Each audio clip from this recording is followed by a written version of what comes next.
안녕하세요. 저는 현재 행복한 결혼식을 앞둔 30대 예비 신랑입니다. 누군가를 만나 새로운 가정을 이루기 위한 도약인 결혼식을 코앞에 두고 있다 보니 만감이 교차하고 평소에 하지도 않던 여러 가지 생각들이 불쑥불쑥 튀어나오기 시작하더라고요. 인생을 살면서 많은 일이 있었지만 그중에서도 어릴 때 있었던 일들이 자꾸 생각이 났어요. 제 성격이 밝은 편이라 다들 제가 인생을 아무 걱정 없이 순탄하게만 살아온 줄 아세요. 학벌도 좋고 번듯한 직업에다 매사에 웃는 얼굴을 띠고 있으니 그런 오해들을 많이 하시곤 했죠. 눈에 보이는 게 전부가 아닌 것처럼 저 또한 겉모습에서 보이는 것이 전부가 아니에요. 저도 어릴 적 다른 친구들이 겪어보지 못했을 많은 것들을 겪어오며 이 자리까지 오게 된 거죠. 당시엔 엄청 힘들었지만 커서 이렇게 돌이켜보니 만약 그때가 없었다면, 정말 순탄하게만 자라왔다면 제가 이렇게 잘 자랄 수 있었을까 싶은 생각이 많이 들어요. 저를 반듯하게 클 수 있게 만들어준 저의 어릴 적 추억들을 이곳에 잠시 꺼내보려고 합니다. 저는 부유하지도, 그렇다고 가난하지도 않은 지극히 평범한 가정 속에서 자랐어요. 어머니와 아버지는 가족밖에 모르시는 분들이셨고 늘 사랑으로 저를 보살펴 주셨어요. 저희가 부자는 아니었지만 넘치는 정으로 마음만큼은 누구보다도 부자였던 가족이었죠. 그렇게 사랑이 넘치고 웃음이 끊이질 않던 저희 사이에 금이 가기 시작한 건 제가 초등학교 5학년이 됐을 무렵 익명의 누군가로부터 온 우편 때문이었어요. 당시 저는 방 안에서 자고 있었는데 아침부터 거실에서 어머니 목소리가 크게 들리더라고요. 평소 부모님께서 잘 싸우지도 않을 뿐더러 어머니가 화내시는 경우가 그렇게 드물거든요. 그래서 저는 소리 지르는 어머니의 목소리에 놀라서 자다가 거실로 뛰쳐나갔어요. 어머니 발밑에는 서류 봉투가 떨어져 있었고 어머니 손에는 사진 몇 장이 쥐어져 있었어요. 어머니는 손에 든 사진을 흔들면서 아버지께 따지고 계셨어요. 당신, 이게 뭐예요? 이 사진들. 이거 다 뭐냐고요? 옆에 있는 이 여자는 누구예요? 당신 설마 그동안 딴 년 만나고 다녔던 거예요? 그래, 맞아. 안 그래도 나 당신한테 이혼하자고 말하려고 했어. 어떻게 말해야 하나 고민하던 찰나였는데 잘 됐네. 이렇게 알게 된 거 우리 이혼하자. 진짜 미쳤어요? 저 절대 이혼 못해줘요. 내가 누구 좋으라고 이혼해줘요? 당신 지금 제정신 아니야. 미쳐도 단단히 미쳤어. 어떻게 나한테 이래? 어떻게?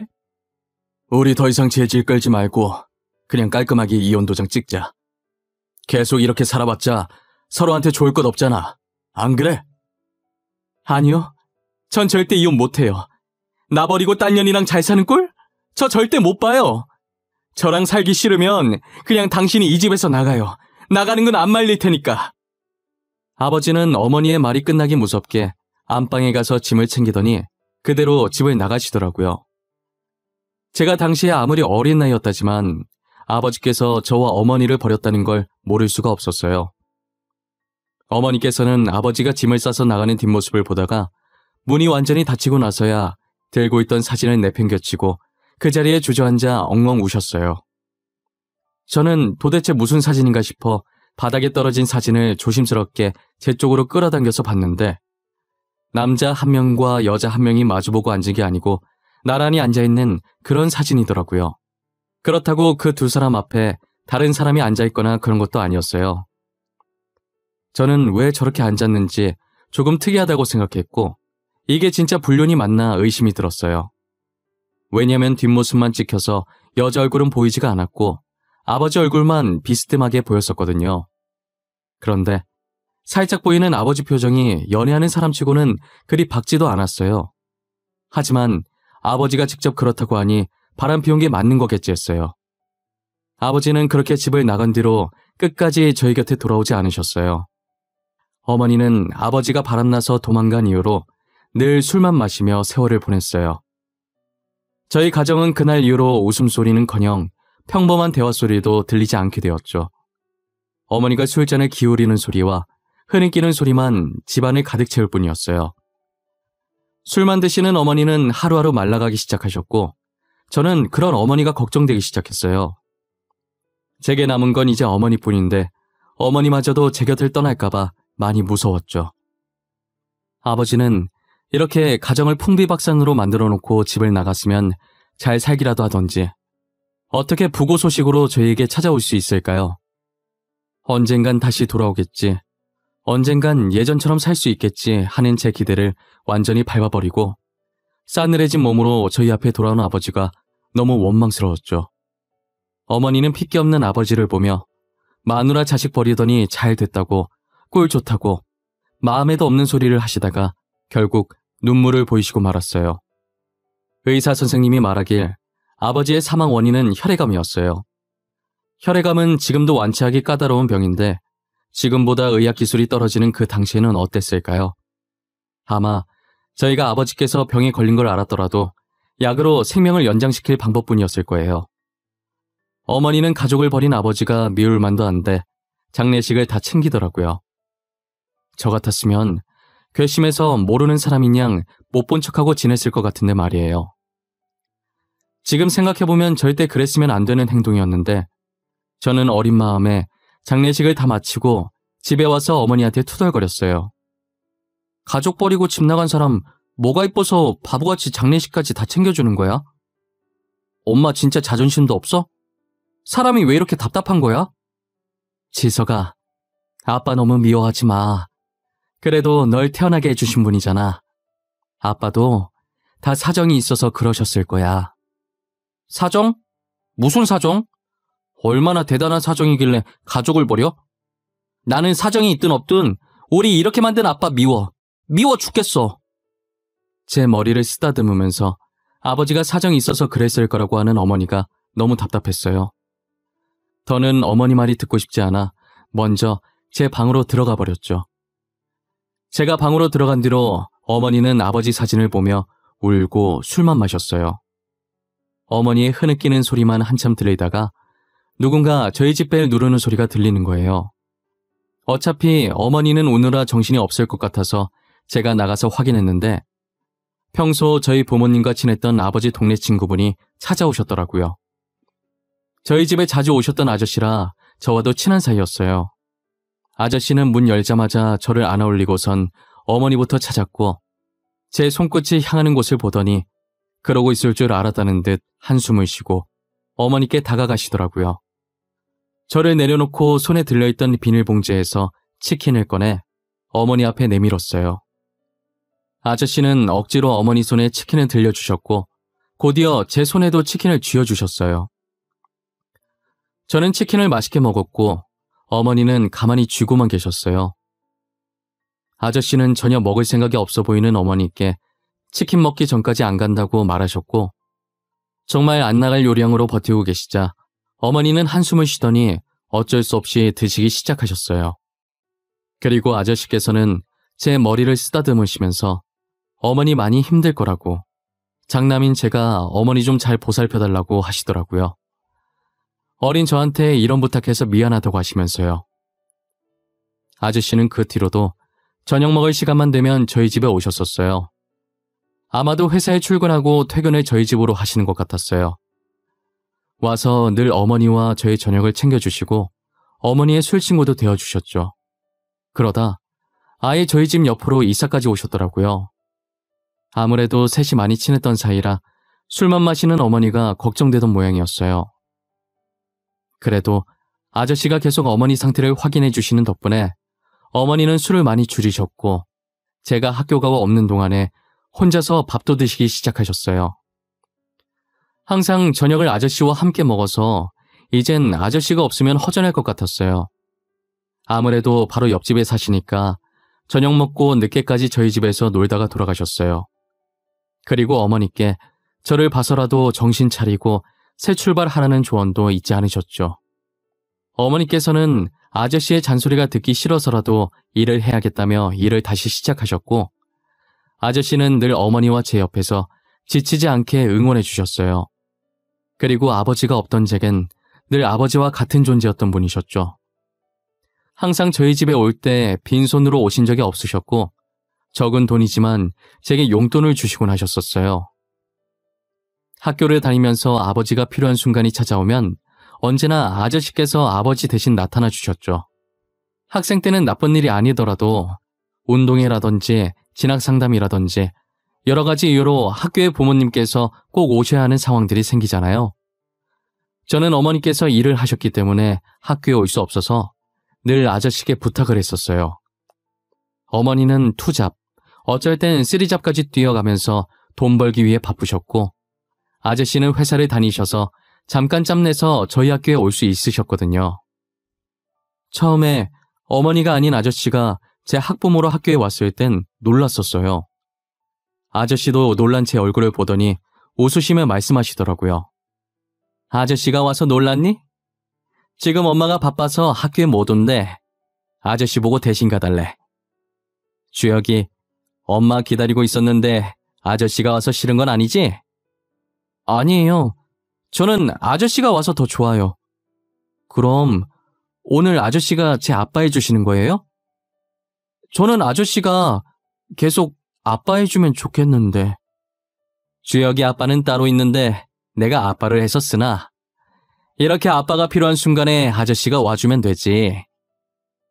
그래도 아저씨랑 아빠는 다른 거잖아요. 제가 엄마한테 잘 말해볼게요. 그러니까 아저씨가 제 아빠 해주시면 안 돼요? 내가 계속 학교에 와주겠다니까 그러네. 하늘에 계신 아빠가 슬퍼하시겠다. 저 아빠 없어요. 아빠가 먼저 저희 버렸어요. 바람 피고 간 사람은 저희 아빠 아니에요. 그렇게 말하면 못 써. 네가 지금은 모르겠지만 나중에 알게 되면 분명 이 순간은 후회할 거야. 지금부터라도 후회할 일 만들지 마. 알겠지? 제가 뭘 모른다는 건지는 모르겠지만 일단 아저씨 말이니까 저는 알겠다고 했어요. 아저씨는 어딘가 모르게 씁쓸한 웃음을 지으시며 제 머리를 쓰다듬어 주셨죠. 그리고 제게 했던 말처럼 학교에 무슨 일이 있으면 항상 아저씨가 와주셨어요. 저는 아버지가 없었어도 아저씨 덕분에 아버지의 빈자리를 느껴보진 못했었어요. 제가 대학을 가던 순간에도 취업을 하던 순간에도 저희 어머니보다 더 기뻐해 주신 분이 아저씨였어요. 아저씨는 용돈뿐만 아니라 대학 등록금까지 내주시면서 저를 거의 키우다시피 하셨었죠. 그래서 취업을 하면 아저씨도 아버지처럼 생각하면서 어머니와 함께 효도를 하리라 마음먹었었어요. 늘 아저씨께 받기만 하던 저희라 표현은 잘 못해도 항상 가슴속엔 고마운 마음을 가지고 살았어요. 이렇게 어른이 되어 취업을 하고 드디어 아저씨께 보답할 수 있는 날이 왔다는 생각에 정말 좋았어요. 저는 이제 성인이 되어 독립해서 홀로 자취를 하고 있었는데 아저씨가 어머니 옆에 있다고 하지만 그래도 가족보단 불편할 거라는 생각에 종종 어머니 집에 놀러 가곤 했었어요. 여느 때처럼 어머니와 아저씨가 좋아하는 음식들을 사들고 어머니를 찾아뵈러 갔었죠. 그런데 어머니 집 앞에 도착하니 평소와 다르게 문이 살짝 열려 있더라고요. 그리고는 그 문틈 사이로 어머니와 아저씨의 목소리가 새어나오기 시작했어요.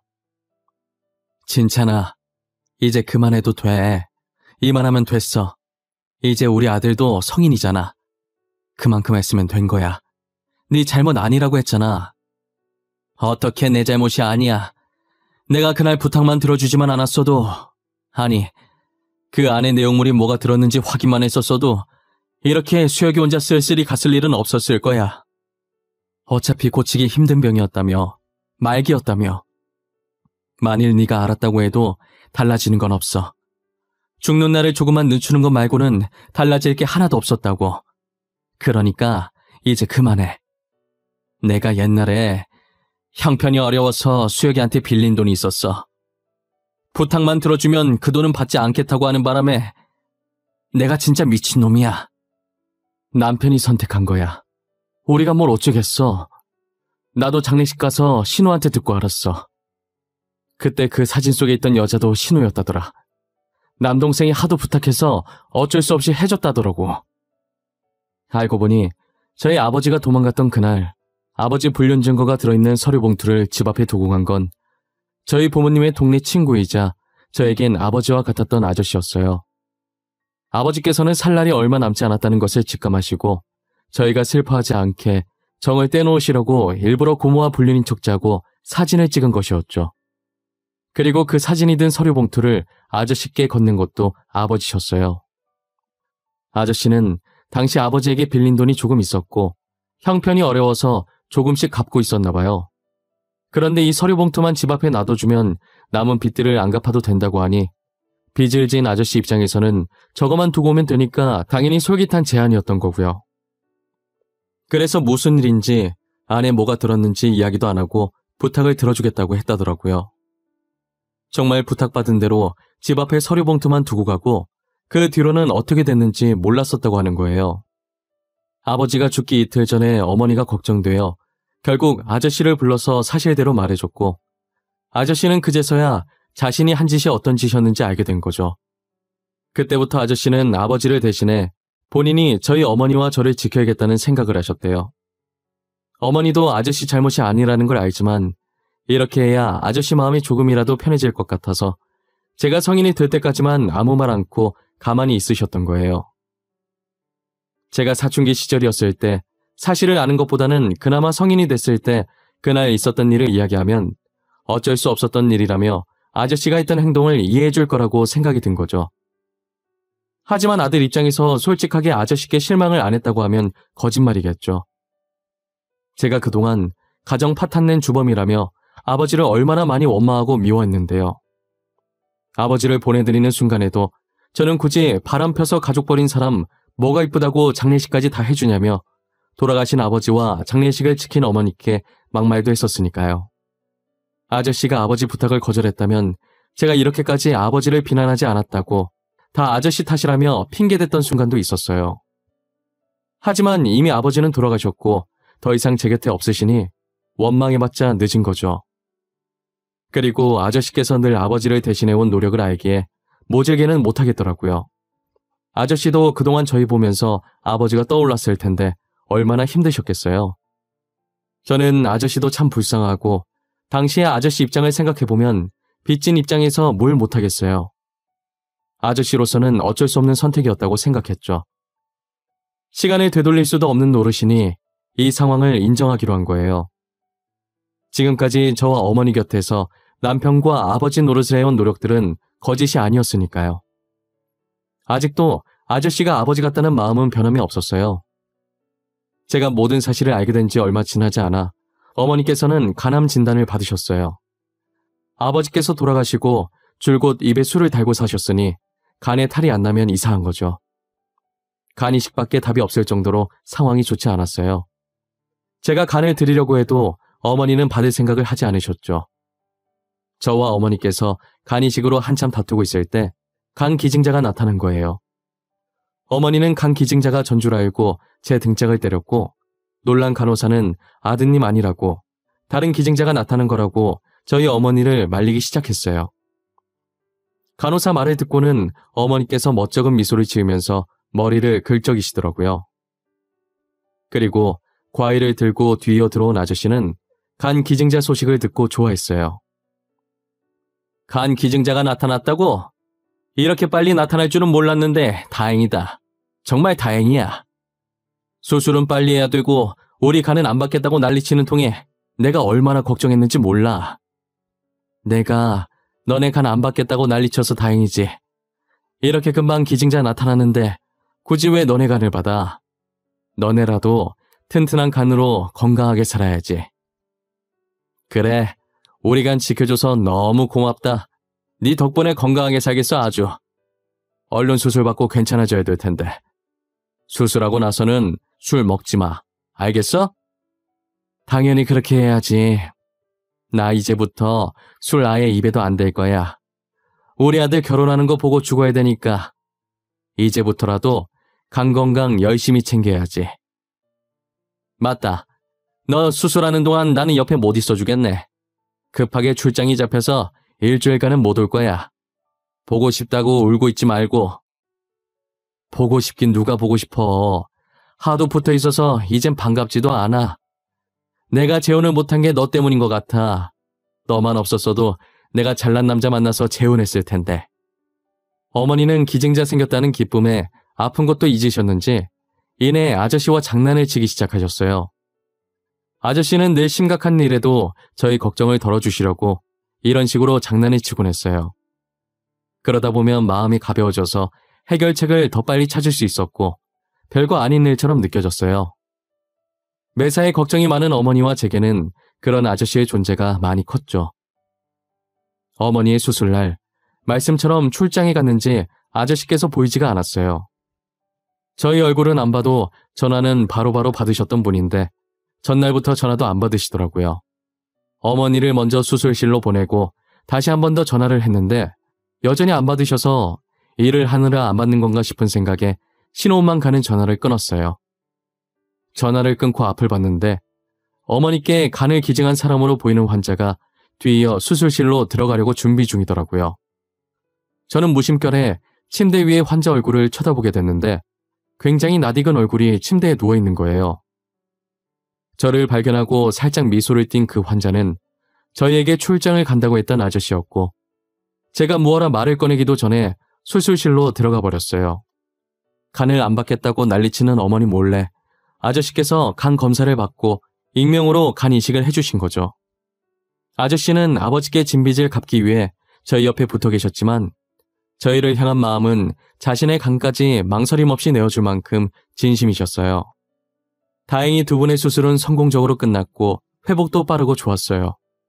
어머니께서는 나중에 아저씨께서 간을 기증해 주신 걸 알고서는 간호사에게 간을 다시 꺼내달라는 말도 안 되는 소리를 하셨고 아저씨는 기가 찬다는 표정으로 보고 계셨어요. 그 모습을 가만히 지켜보는데 어머니도 혼자시고 아저씨도 결혼을 안 하셔서 혼자라 남은 인생 두 분이서 이렇게 장난도 쳐가면서 같이 지내면 어떨까 싶더라고요. 그래서 진심 반 농담 반 담아서 같이 살면 안 되냐고 여쭤봤어요. 두 분은 언제 봐도 사이가 참 좋아. 맨날 저렇게 싸울 것처럼 장난은 치는데 안 싸우잖아. 이참에 둘이 같이 사는 거 어때요? 어차피 아저씨 우리 엄마 집에 퇴근하잖아요. 차라리 욕을 해 이거사. 어디서 말 같지도 않은 소리야. 내가 매번 얘 저녁상 차리는 것도 귀찮아 죽겠는데 같이 살면 아침도 차려줘야 하잖아. 너도 아침 먹잖아. 거기에 숟가락만 하나 더 얹어주면 되겠구먼. 누가 보면 상다리 부러질 정도로 차려주는 줄 알겠어. 아저씨도 괜찮아 하시는 것 같은데 그냥 살림 합쳐요. 둘 다 이제 나이도 있는데 혼자보단 둘이 낫지. 안 그래요? 제 말에 아저씨는 싫은 눈치가 아니셨지만 어머니는 조금 고민이 되는 눈치더라고요. 그래서 제가 몇 번 푸시해줬고 어머니께서는 골똘히 생각해 보시더니 아저씨랑 살면 심심해할 것 같진 않다고 하시면서 괜찮은 반응을 보이셨어요. 저는 어머니 생각이 바뀌기 전에 얼른 몰아붙여야겠다는 생각에 그 뒤로는 두 분 혼인신고를 재촉했고 결국 제 성화에 혼인신고를 하시고 살림을 합치셨어요. 제 예상대로 두 분은 티격태격하시면서도 재미나게 사시더라고요. 고향 친구라서 그런가 말도 잘 통하시는 게 진작에 잘되게 밀어드릴 걸 그랬다고 조금 후회했어요. 이제라도 쓸쓸하지 않게 남은 인생 지금처럼 싸우지 않고 재미나게 보내셨으면 했죠. 이제 어머니 옆에는 아저씨가 계시니 저도 안심하고 장가를 가도 될 것 같더라고요. 그래서 여자친구를 집에 데리고 와 인사를 드렸는데 어머니께서 너무 마음에 들어 하시고 처가댁도 저를 마음에 들어 하셔서 얼른 상견례 잡자고 하는 통에 상견례까지 속전속결로 끝냈어요. 하지만 여자친구가 인사를 드렸을 때도 상견례 때도 아저씨께서는 같이 오시지 않으셨어요. 아무래도 제 친아버지가 아니기 때문에 자신이 그 자리에 가는 것은 예의가 아니라는 생각을 했나 봐요. 저는 계속 그것이 신경 쓰였고 고민을 하다가 청첩장을 들고 아저씨께 다가갔어요. 아저씨, 저 청첩장 나왔어요. 제 결혼식에 와주실 거죠? 저는 아저씨께서 저희 어머니 옆에서 제 결혼식을 지켜봐 주셨으면 좋겠어요. 주여가, 내가 감히 네 엄마 옆에 있어도 될지 모르겠어. 특히나 결혼식같이 좋은 날은 더더욱 말이다. 그런 말씀이 어딨어요. 두 분 이제 부부잖아요. 부부는 같이 있어야죠. 제 결혼식 때 꼭 두 분 나란히 앉아 계셨으면 해요. 제 부탁이에요. 아버지. 아버지? 내가 감히 너한테 아버지라고 불려도 되는 건지 모르겠구나. 너도 알잖아. 내가 너네 가족한테 무슨 짓을 했는지 말이야. 저희는 괜찮아요. 이미 지난 일이고 다 잊은 지 오래예요. 그러니까 아버지도 이제 과거는 그만 잊으세요. 그만큼 아프셨으면 됐죠. 고맙구나. 정말 고마워. 이렇게 잘 커줘서 너무 고맙다. 제가 아버지라고 부르자 아저씨는 두 눈이 커지더니 이내 눈물을 흘리시더라고요. 저는 여전히 과거에 갇혀 사시는 것 같은 아저씨가 너무 안쓰러웠어요. 이제는 그 짐을 내려놓아도 된다고, 행복해져도 된다고 몇 번이고 말씀드렸죠. 아저씨는 제 손을 잡고 연신 용서해줘서 고맙다고 하셨어요. 그리고는 청첩장에 제 아버지 부분에 적힌 자신의 이름을 보고 울면서 손으로 매만지셨어요. 아저씨는 믿기지 않는지 한동안 청첩장에서 눈을 떼지 못하셨어요. 저는 아직 대답 못 들었다고 결혼식에 어머니 옆에 계셔달라고 다시 한번 말했죠. 아저씨는 그렁그렁한 눈으로 저를 바라보시며 천천히 고개를 끄덕이셨어요. 고맙다고, 그리고 항상 어머니 잘 챙겨주셔서 감사하다고, 앞으로도 잘 부탁드리겠다며 어색하지만 아저씨를 살짝 안아주었어요. 아저씨도 자신이 더 고맙다며 제 등을 두드려 주시더라고요. 그러더니 갑자기 저한테 같이 갈 곳이 있다고 일어서시는 거예요. 얼떨떨한 기분으로 아저씨를 따라 도착한 곳은 납골당이었어요. 여긴 무슨 일로 왔나 했더니 저희 아버지가 잠들어 계신 곳으로 저를 데리고 가시더라고요. 저는 친아버지께서 바람나 도망간 줄만 알고 한 번도 오지 않았었어요. 처음으로 아버지의 유골함과 마주하니 괜시리 미안해지더라고요. 아저씨는 유골함을 보시며 담담하게 제 결혼 소식을 전했어요. 처음이자 마지막 결혼식에 아버지 자리가 공석이면 안 되니 그날만 자신이 아버지 하겠다고 하시면서요. 자격 없는 거 알지만 한 번만 하겠다고 허락받으러 온 거라고 하시더라고요. 그러다가 저를 앞으로 세우시면서 그동안 못했던 말 하고 나오라고 하시면서 먼저 자리를 뜨셨어요. 아마도 저를 여기로 데리고 온 것은 본인 때문에 친아버지를 등진 저를 위한 배려였던 것 같아요. 허락받으러 왔다는 핑계 삼아 저와 아버지를 만나게 해주려고요. 저는 처음엔 진짜 듣고 계실지 무슨 말을 해야 할지 입이 떨어지지 않더라고요. 어떻게 말을 시작할까 하다가 아버지께 미안한 감정밖에 들지 않아서 미안하다는 말만 반복했었어요. 그동안 오해했었다고, 찾아오지 못해서 미안하다고, 엄마는 잘 지내고 있다면서 그간 있었던 일을 빼먹을까 싶어 천천히 이야기하기 시작했어요. 그리고 더 이상 저희 걱정하지 말라고 아저씨께서 잘 챙겨주시고 있다고 했죠. 말하면 할수록 마음이 고요하고 편안해지는 것이 정말 아버지께서 제 말을 듣고 있는 것만 같았어요. 계속 미안한 마음이 응어리져 있었는데 이렇게 아버지를 만나서 이야기를 나누니 속이 시원해졌어요. 저는 납골당에서 나와 저를 기다리고 있는 아저씨께 일부러 데리고 오신 거 안다고 감사하다고 했어요. 아저씨는 살짝 웃으시면서 자기 마음 알았으면 앞으로는 아버지 납골당에 자주 들리라고 하시더라고요. 친아버지랑 화해시켜 주셔서 감사하다고, 아저씨 말처럼 앞으로는 자주 오겠다고 다짐했어요. 지금도 특별한 날이 아니더라도 시간 날 때마다 아버지 납골당에 자주 가요. 여자친구를 데리고 가서 며느리라고 소개시켜 준 적도 있고요. 아직 살아계셔서 제 결혼식을 보신다면 얼마나 좋아하셨을까 싶어요. 아마도 지금 아저씨처럼 매일 청첩장만 보면서 입이 귀에 걸려 있으실 텐데 말이에요. 저는 어머니와 아저씨가 잘 지내는 모습을 보면 지금 이대로도 괜찮다는 생각이 들어요. 어쩌면 이 둘을 아버지께서 일부러 이어주신 게 아닌가 싶기도 하고요.